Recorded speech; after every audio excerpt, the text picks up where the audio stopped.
wala na masyadong pakyut.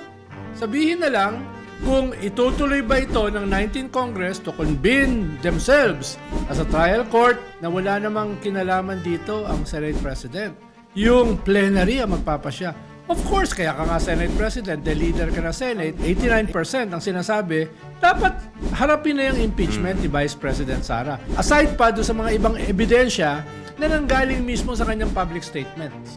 Sa kanilang magiging boto, alam mo naman, sa panahon ng social media, pag lumabas na yan, that will be there forever. So mahiya naman sila sa kanilang mga apo at yung magiging apo ng kanilang mga apo dahil hindi sila makakalimutan. Sabi ni Harry Roque dati, haharapin niya! Yeah. Kahit anong kaso na isang pa sa kanya. Bakit wala si Bongo sa Hague? Nag-aambisyon ka ng higher position sa 2028. Kwan mo, i-hedge mo yung iyong assets, no? At babawasan mo yung liabilities. At going into 28, halos sigurado ko meron siyang ambisyon na tumakbo para higher position. Lalo na, kahit matalo siya, mananatili naman siyang senador. Yeah. No? No loss. Kaya Yeah. hindi ako magugulat na gagawin na yon.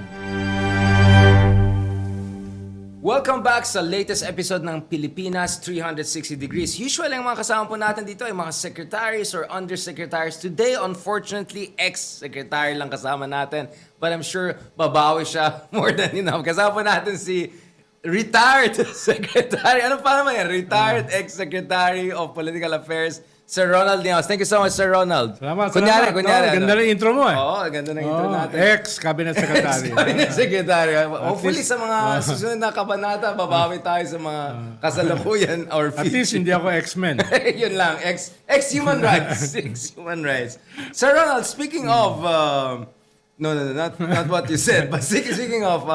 simulan muna tayo sa impeachment kasi kanina mukhang tuwan-tuwa ka dun sa press conference ni Senate President Jesus Cordero. Sa totoo lang, hindi ko na-gets yung sinabi niya kasi para sabi niya, pwede mangyari, hindi pwede mangyari, hindi pwede mangyari yung hindi pwede mangyari. What is your read? Is he trying to just dribble this hanggang mawala yung momentum or to just pass it to the next Congress hoping that he will do good enough to impress a certain DDS bloc, or is he just being realistic, looking at the balance of forces internally and also the momentum? Anong base niyo Yun yung dito? maganda sa'yo, Richard. Sinamarize mo na eh. All of the above. Basically. Dahil sa kabila ng kanyang mga pakyut kanina sa kanyang press conference, no? Ang very dominant dun sa kanyang press con ay sineset niya yung predicate Right. na pwedeng labagin ng Senado ang ating konstitusyon. Pwede nilang hindi ituloy yung impeachment na constitutional mandate nila. Diba?